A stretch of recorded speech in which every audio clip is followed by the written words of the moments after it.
Hi everyone, and welcome back to the Southerner's Northern Garden. So I'm really excited today to make this video because I am going to be unboxing some plant mail from Spring Meadow Nurseries. Now you may or may not can see on the box here, the box says Great Garden Plants. So for all of you that are familiar with Great Garden Plants, they sell a lot of shrubs from Spring Meadow Nursery. Spring Meadow Nursery is the source for all of Proven Winners shrubs. And so if you have purchased a Proven Winner shrub, it has come from Spring Meadow Nursery. The nursery you purchased it from may have grown it on. If you remember last year when I planted about 200 shrubs in my ground, those came directly from Spring Meadow Nursery. Great Garden Plants takes those shrubs directly from Spring Meadow Nursery, who are both located in Michigan, and grows those shrubs on a little further so they'll be a little larger size when they meet the consumer. So everything I'm showing you today can be purchased from greatgardenplants.com, or some of them may be able to be found at your local nursery. Now some of these plants are brand new, coming out next year. These can also be purchased this fall potentially from Great Garden Plants. They'll be smaller plants, but some of the plants I'm also going to be opening are some older varieties that you can probably find locally as well. So we'll just jump right into it. I have not opened the box other than cutting that open, so I'm not sure which ones I'm going to open first, so they won't be in any particular order, but we're going to start with this one to get it out of the way. So this first plant right here is a 𝗟𝗶𝗸𝗲 called Pearl Glam. It is a beauty berry, and if you remember, I actually have one of these over near the oaks. So if you've been watching my channel, I purchased one of these really small from Great Garden Plants last year.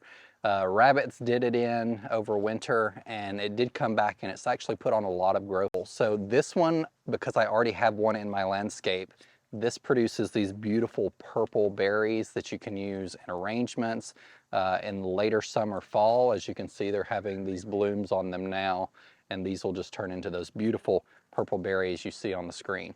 I'm going to be putting this one back in the cut flower garden that I discussed in one of my last videos, and so it will go directly in the ground and will be wonderful for cutting. The leaves are a little darker than just a normal green foliage you see, and then it produces these white flowers, which aren't terribly significant, although they are really pretty, but it's really prized for its berries. This shrub is hardy in zones 5 through 8 and gets 4 to 5 foot tall and wide, so it's a pretty smaller shrub that you can tuck in your landscape about anywhere.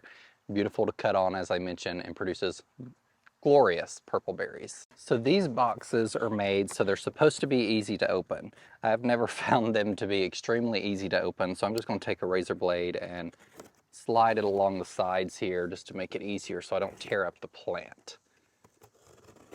Now these are boxed from Great Garden Plants, and so all of their plants are shipped this way.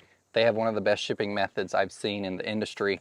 I've never had anything arrived damaged. They have these nice little inserts that pop in and out here that actually keep the base of the plant, the actual container, located in the same spot throughout shipping, and so it doesn't fall or anything and get damaged.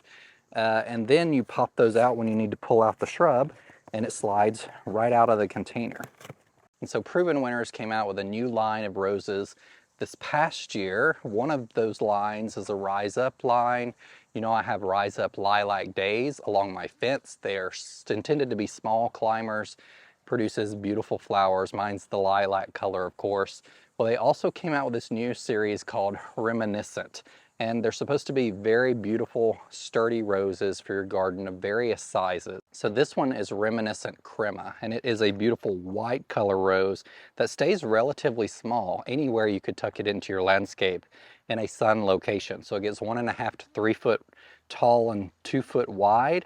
It is hardy in zones 4 through 9, so very hardy about anywhere in the United States you could grow this rose.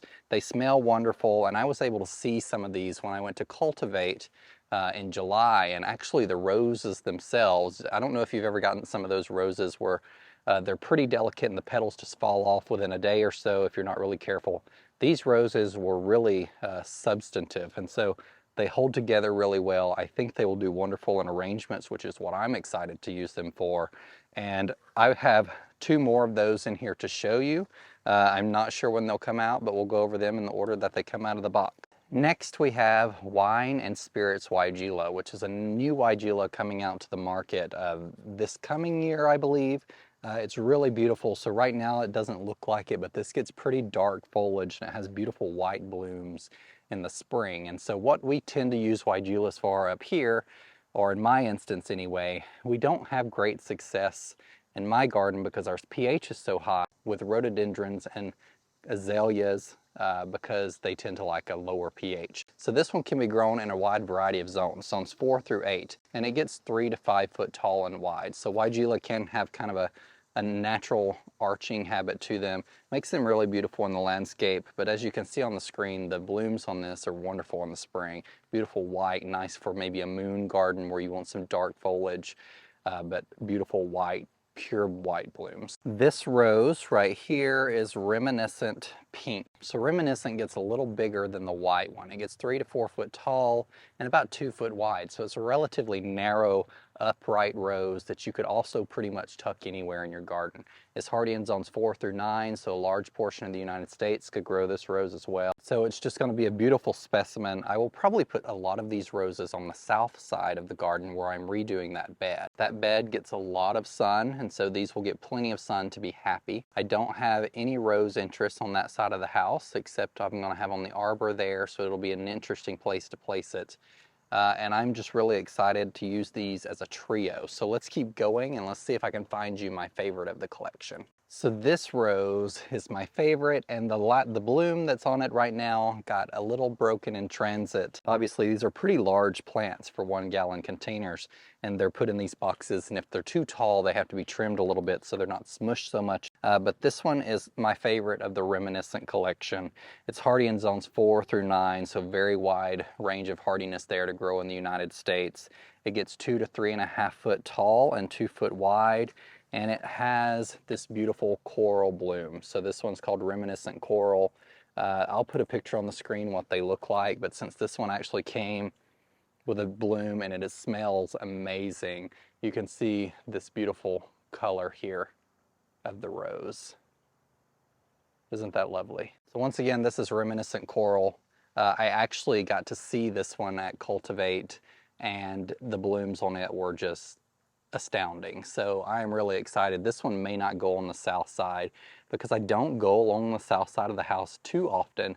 I walk through there as I'm doing chores, but I'm going to have to probably put this one in the backyard somewhere that I can see it all the time because it's going to be one of my favorites, I can tell. And this last plant I'm going to show you is Tiny Quickfire. So Tiny Quickfire is a really exciting one for me. It is, I think, also going to be super exciting for you who want paniculatas in your garden because they're really hardy and they also hold their blooms up really well. And they all bloom on new wood, so you never have to worry about planting them. This is Tiny Quickfire. And so if you're familiar with Quickfire hydrangea, it's one of the earlier blooming hydrangeas. That's why it's called Quickfire. It comes out earlier in the late spring with blooms that are very open. Well, Tiny Quickfire doesn't have those open blooms quite as much as Quickfire, but it also blooms pretty early. But the most interesting thing about it, and why I think you will enjoy it, is it only gets 1.5 to 3 foot tall and wide, which is incredible for a paniculata. So I have Wee White, which is a macrophylla. It'll get about the same size, 1.5 to 3 foot tall and wide, but Wee White in my garden has not tended to get that big. It stayed pretty small, and it also turns, I've had issues with it burning. And so I love Wee White, but it's just been one that I think needs a little more protection than some other macrophyllas do. But this is Quickfire, and so I'm not sure how much bigger it will get than this. It may get a little bit bigger, up to that 3 foot size. This one is actually going to go up front beside my Crimson Queen Japanese Maple, and it's going to replace the Wee White that is there. I'm going to bring the Wee White to the backyard, give it a little more protection under the shade of this willow probably, which will be nice for it. But Quickfire has really beautiful pink blooms, or it transitions to pink much earlier as well. But like I said, Tiny Quickfire, it blooms really early. It turns just like paniculatas do. It starts a little, that green color transitions to white and quickly transitions to pink. And I think it's going to be a beautiful replacement for the Wee White in my front yard, and something that will like a little more sun. It's currently listed by Proven Winners as the smallest panicle hydrangea on the market.